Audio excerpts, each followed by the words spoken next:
ISKCON প্রধানের সাথে দেখা করে বাংলাদেশে হামলার জন্য সমবেদনা জ্ঞাপন করলেন ভিএইচপি সভাপতি। বাংলাদেশে ইসকন মন্দিরে হামলার পরিপ্রেক্ষিতে উদ্বেগ ও সমবেদনা এবং হিন্দু সমাজের মধ্যে একতা হওয়ার আহ্বান জানিয়ে ভিএইচপি আন্তর্জাতিক সভাপতি অলোক কুমার আজ ইসকন প্রধান পূজ্য শ্রী মোহন রূপ দাস প্রভুর সাথে দেখা করেন। মঙ্গলবার সকালে দক্ষিণ দিল্লির কৈলাসে অবস্থিত ইসকন মন্দিরে অনুষ্ঠিত এক বৈঠকে ভিএইচপি সভাপতি বাংলাদেশের মন্দির ও ভক্তদের উপর নৃশংস হামলার ঘটনায় শোক প্রকাশ করে বলেন যে এটিই প্রথম হামলা নয়, পূর্বেও ইসকন এবং তার ভক্তরা জিহাদিদের আক্রমণ সহ্য করেছে। এর আগে 2021 সালে সেবা মনোভাব নিয়ে চলা সংস্থায় হামলা হয়েছিল। আমরা সকল ভক্ত ব্রহ্মচারীদের ধর্মের প্রতি ভক্তি ও নিষ্ঠাকে শ্রদ্ধা জানাই।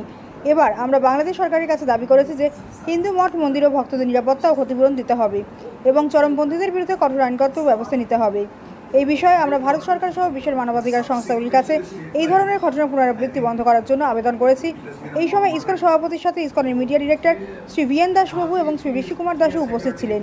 ভিএইচপির আন্তর্জাতিক সভাপতি ইসকনকে আশ্বস্ত করেছেন যে এই সংকটের সময় ভিএইচপির পাশাপাশি সমগ্র হিন্দু সমাজ তাদের পাশে দাঁড়িয়েছে এবং যেখানেই প্রয়োজন আমরা সবাই একসঙ্গে একজোট হয়ে কাজ করব। এদিন ভিএইচপির আন্তর্জাতিক সভাপতি শ্রী অলোক কুমারের সাথে ভিএইচপির রাষ্ট্রীয় মুখপাত্র শ্রী বিনোদ বানসাল সহ প্রান্ত ধর্মাচার্য সম্পর্ক প্রমুখ শ্রী দীপক গুপ্তা সহ প্রমুখ শ্রী লক্ষণ সিং, ভিএইচপি দক্ষিণ দিল্লি সভাপতি শ্রী দীপক খান্না, মন্ত্রী শ্রী রাধাকৃষ্ণ, বজরং দলের সহ সংযোজক অমিত বেসোয়া এবং লাজপাত শহরের জেলা সভাপতি শ্রী করণ কাপুরও উপস্থিত ছিলেন। করিমগঞ্জ থেকে সুস্মিতা দাসের প্রতিবেদন।